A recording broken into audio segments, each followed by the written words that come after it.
Welcome to the channel. My name is Enzo. Hope everybody's having a great day. I'm constantly searching for budget-friendly products I could recommend, and that is when ZHIYUN reached out. Hopefully I'm saying the name right. ZHIYUN continues to innovate, providing a stabilizing difference to the industry for creators today. So here I'm excited to unbox this product. It's the brand new Gimbal ZHIYUN Weebill 3E Cinepeer. Before I continue, I will add this disclaimer. I was sent this gimbal by ZHIYUN to unbox and display, but in no way they swayed my opinion on what or how to express my personal and honest review about their product. Now that's out of the way, let's unbox this and see what's inside. Just a bit of insight on their Cinepeer brand. It stands for Cine and Peer. ZHIYUN want to emphasize on the idea of cinema representing a partnership with the gimbal and your visual storytelling. Seems like a great balance. And today it becomes more affordable without sacrificing the quality. This is a lightweight version of the Weebill 3S, and that's what I got. Now let's see the items we get with this model. We get the usual quick start guide, a service card. We get a quick release plate. We get that mini tripod. We also get, in this little sack, data cables and an Allen key or hex key, however you want to call it. Finally, the storage case to secure your gimbal when not in use. Let's get into the main star here, the gimbal. Wow. The light is not an understatement. They managed to keep this impressive looking gimbal in a compact body. Good grip, but it's really light, and it's all in a more accessible form factor. You know what? We need to assemble this to start balancing the gimbal and get to it. So let's start with a quick walkthrough over the basics of this gimbal to get you started. Make sure the gimbal is fully charged. Both PD and QC rapid charging are supported. With a built-in 2600 milliamp battery, you can expect the gimbal to last over 16 hours. So you can take advantage of that long battery life for an all-day shooting. And that is long lasting. Here on the left side is where the USB-C port is located. You can even use the gimbal while charging to keep the flow of your creativity moving forward. Before we go any further, let's look at what was removed from the Weebill 3S to make this version so affordable. I believe that this is the true question most people want to know when comparing the worth of this gimbal. The built-in microphone and integrated fill light have been removed. The Type-C port for follow focus video transmission has been eliminated, leaving only one control camera port. The Bluetooth shutter control is still available. Portrait switch is now native. You don't need extra accessories. The sling mode is not included, but you can still use the upgraded slim mode 2.5 that you can buy separately. I need to try that one and see if it truly reduces the stress on the wrist. Despite the lack of some of these features, I believe the Weebill 3E is more than sufficient for creators wishing to jumpstart their creative process on a budget. ZHIYUN preserved their flagship professional standards and integrated that tradition into the inner workings of their Cinepeer brand. That's what really counts in the end. I digress there a bit, so let's focus back on the basics. In front of the gimbal, you have a trigger button, so you can rapidly toggle between the shooting modes, and it's also customizable. You have an adjustable wheel that further expands intuitive control with axis adjustment or camera settings like ISO, aperture, and so on. It's entirely your option. You have a 0.96-inch LCD screen that displays the mode you're in, as well as shortcuts for motion lapse, and the infamous vortex mode, among other things. The possibilities are present and clear. On the left side of the display, you have a joystick, a mode button, and a shutter button. It comes with a Bluetooth shutter control that frees you from the wires that often restrict the gimbal's viewpoint angles. Makes it easy to operate the camera via Bluetooth wireless control to start and stop while recording or to take a photo, providing you with flexibility and safety. Now on the other side, a power button and a menu button with a scroll wheel. Your mode style is just one touch away with these customizable buttons. Just know you have the right tool on hand with this gimbal to liberate your imagination with confidence.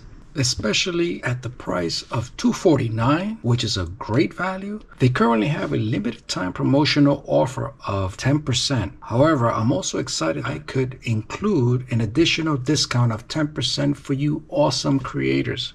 If you use my code, that will give you a total of 20% off, helping you bring down the cost to just under $200. I know we can all use a break now and then. For further detail, I will link all this in the description area below. Keep in mind, the offer does end on July 7th. So, a word of advice, never rush. Make sure that this is what you want, but keep in mind that the offer expires on July 7, 2024. Take advantage of this opportunity to reap the rewards. For more information, visit the website using the link below. Now that we've covered some simple basic features and price point, let's move on to show you how to balance your camera to the gimbal. The payload of this gimbal is 6.6 pounds, so that covers a lot of cameras out there, so you're in for a treat.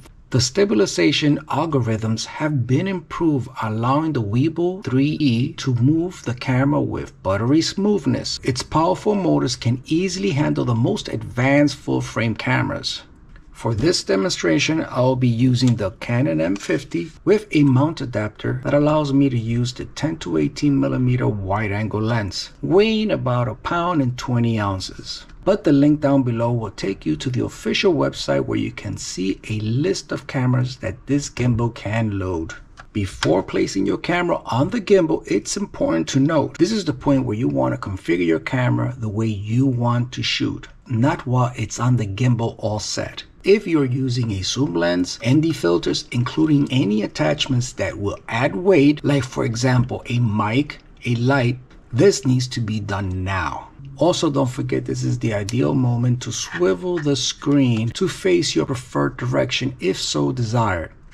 All of this needs to be resolved before balancing the gimbal to your camera. You don't want to abuse the motors, you want to have great stabilization. So if you follow that tip, you'll be just fine. And since I'm keeping this simple, let's add the quick release plate to the camera so we can get the camera balanced on the gimbal. I want to keep this balancing as simple as possible. By all means, I'm not claiming to be a professional at gimbal balancing, but I have done it enough times where I have found a way where I can simply balance the camera without getting frustrated. Now that we got all this set, I'm gonna show you all the locking levers that the gimbal have. You have on the main base of the tilt, on the camera base plate, you have 2 locking levers. The first one, closest to the tilt motor, is the one that slides side to side. The one next to it is the one that moves the quick release plate back and forth. That's where the camera is going to be located. So these are the 2 locking levers on the base of the tilt motor arm. You also have a button here that if you press it, you can release the plate so you can move it in portrait mode, but that will be another video for that. I want to concentrate on the basics now. The gimbal has 3 locking tabs. One is located on the pan axis. The pan allows you to swivel from side to side. The other one is located on the roll. The roll obviously will allow you to roll the camera. And lastly, the other one is located on the tilt motor. The tilt allows you to tilt the camera. Quick tip to get the camera balanced on the gimbal. Let's leave the pan locked. Let's unlock the roll and lock it. Once you read the Cinepeer on the sidearm correctly, you know it's locked in the right position. We'll go to the tilt, lock, and unlock it. And let's lock it back. The gimbal is all set for you to balance. We slide the base to the left a bit, and we add the camera to the base. Now that we place the camera in its place, we want to make sure that we are placing the camera in the center point. Now that we have the camera in its place, we unlock the tilt. You're going to see that it moved forward, so that means that it's not centered. So all we have to do is unlock and move it backwards a bit. Once you have it where it's balanced and horizontal, you always want to make sure that you have your camera in the center point of the tilt motor. This is the sweet spot. Now we're going to work on the tilt. We're going to bring it upwards to see if it's balanced.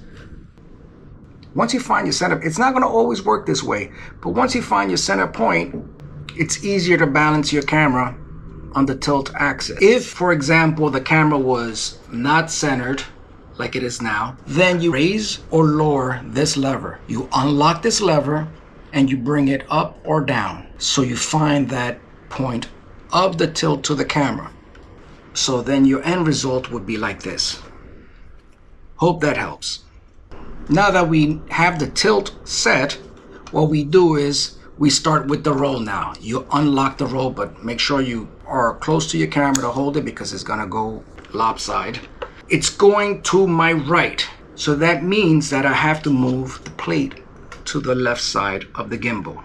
We use the little locks on the bottom. We take the first lock and we move it. We keep moving it to the side until you find the center point for the roll axis. We lock the plate so it doesn't move. You have the tilt already set. You have the roll now already set, so you can test it by moving your camera in different directions and it stays.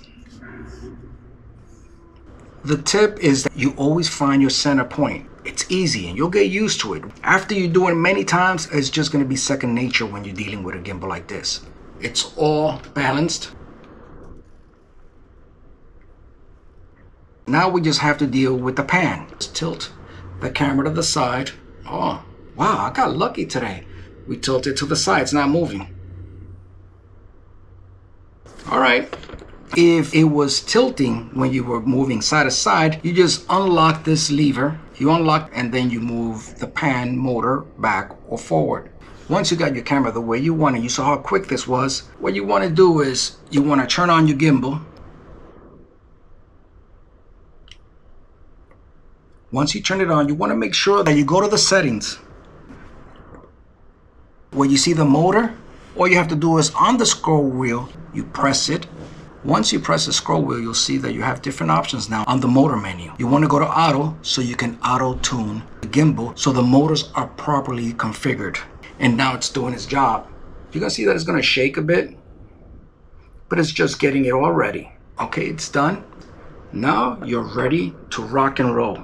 You see that you have your basics. You have the pan, follow, you have the lock, you have follow, and you have to hit the menu button twice to get to POV. If you want the infamous vortex mode, you hit it twice. See, you get V.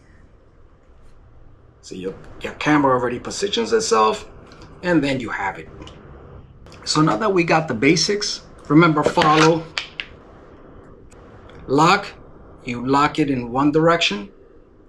If you hit it 3 times, you'll get the vlogger's mode. You have to hit it 3 times again, and it'll go back.